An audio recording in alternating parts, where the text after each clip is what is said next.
Good afternoon. My name is Abu Rabuisa, class of 18, and I am proud to have the honor of presenting Archer Bryant, class of 1968, for induction to the Hall of Fame. Returning for his 50th reunion this year, Mr. Bryant certainly left his remark on Williston. By all accounts, he was the type of student athlete who took full advantage of opportunities in athletics, academics, and in the community. As an athlete, Mr. Bryant was widely regarded as an outstanding competitor, winning the Denman Award in 1968, given to the top senior athlete in the school.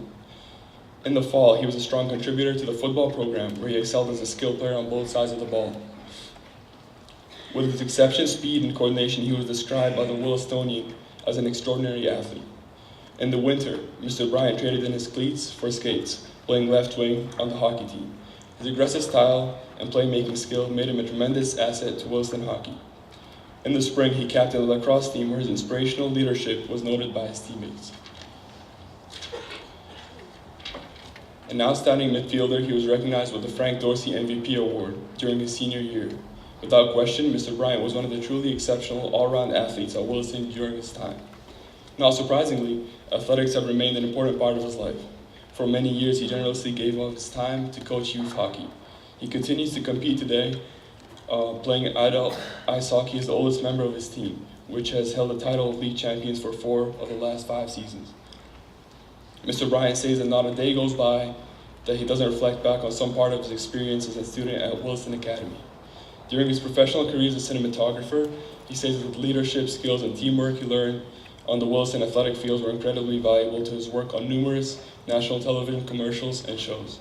I would like to invite Mr. Archer Bryant, class of 1968, to the stage to accept his award.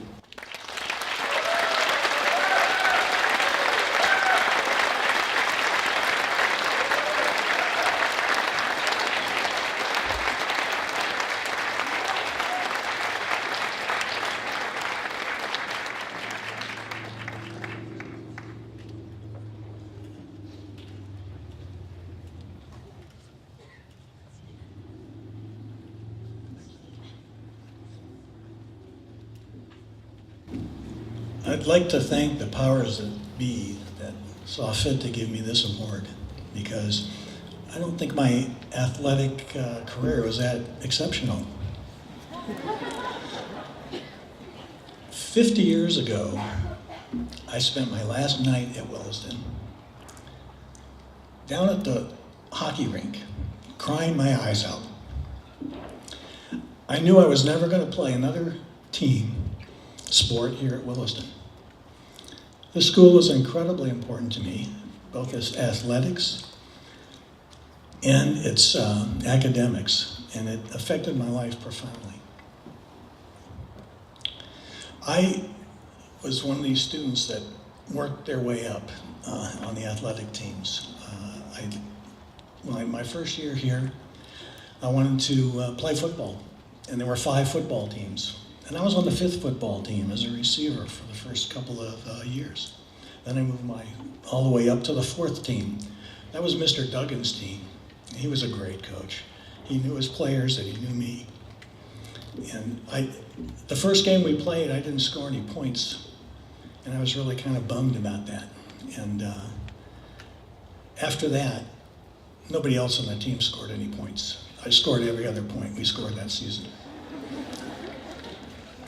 And we won our share of the games. In our last game, there was a back that was out on a sweep, and I was running along with him, and I threw a block that broke him free, and he scored a touchdown. Unfortunately, I got called for a clip, and the touchdown was called back, but my record was preserved. Mr. Duggan gave me hell for that, too.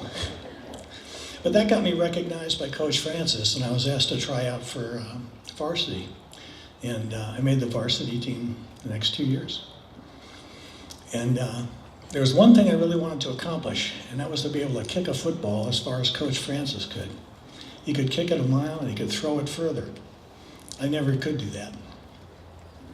And I was the short guy in the huddle, so Mr. Francis wanted to beef me up a little bit, so he used to lie about my weight on the program for the other team.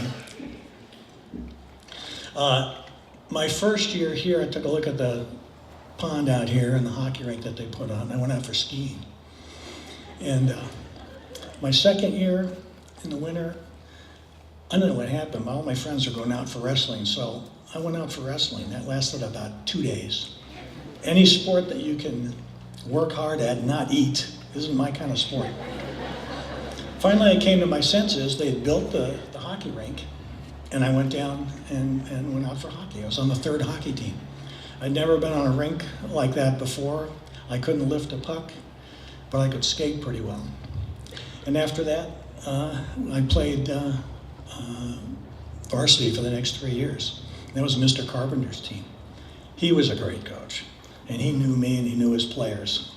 And we used to practice 2 nights a week. And after those practices, we'd come in and we'd have hot tea in the locker room after practice. And if we'd won the game before, Mrs. Carpenter made us an incredible red velvet cake that was just really good. My first spring, I played tennis, and that wasn't active enough for me, so I went out for lacrosse, and I played lacrosse for the next 4 years. And I was on my 3rd year, I played on Coach Eustace's team. He was a great coach. He was one of those people you just liked immediately when you met him. He was a hell of a coach and a hell of an athlete. He was an All-American at Brown. And that team went undefeated. And then I played varsity the next 2 years. And in my senior year, while we were playing lacrosse, I used to sneak down to the hockey rink in the evenings and play hockey on a club team from Ludlow. But Mr. Archibald, who was our coach of lacrosse, he also ran the Zamboni. He caught me down there one night, and that ended my hockey career.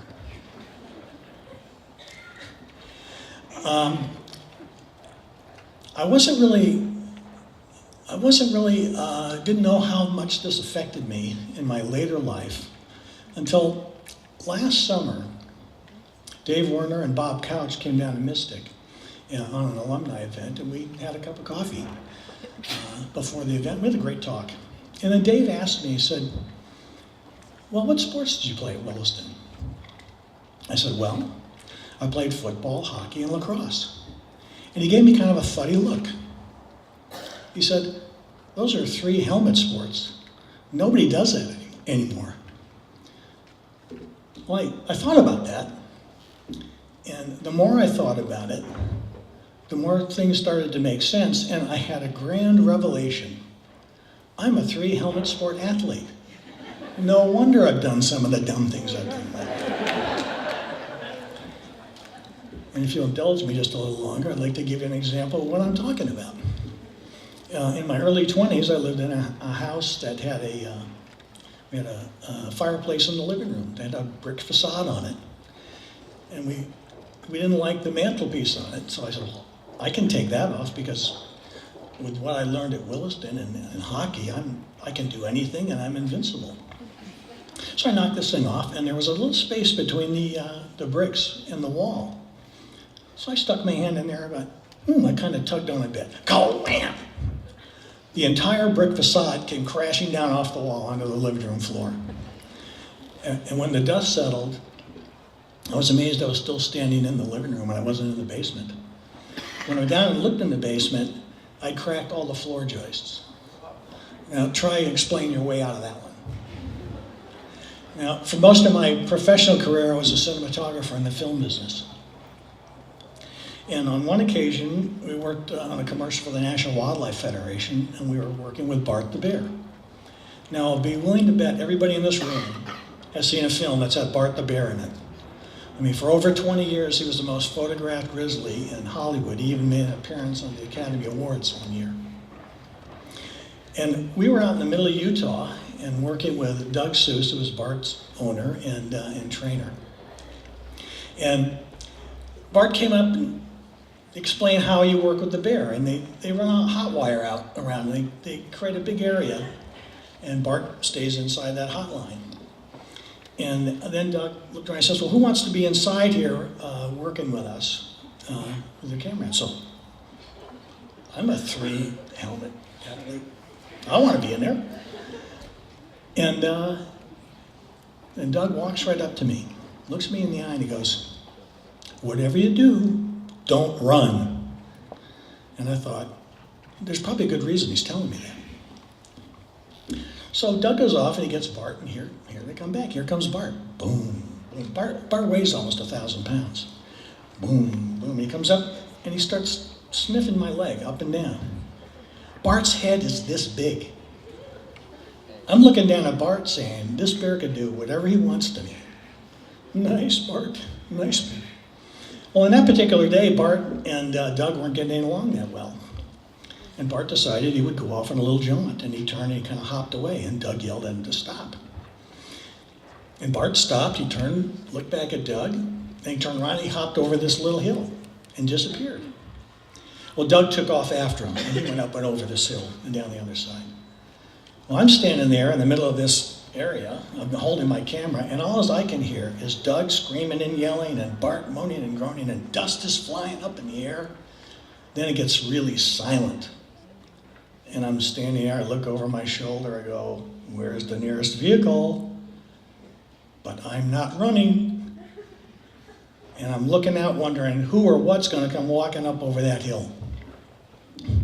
Now my personal favorite in this regard is when I was doing a film for the Rodeo Clowns Association. And a rodeo clown is called a bullfighter, and they work the bull rides.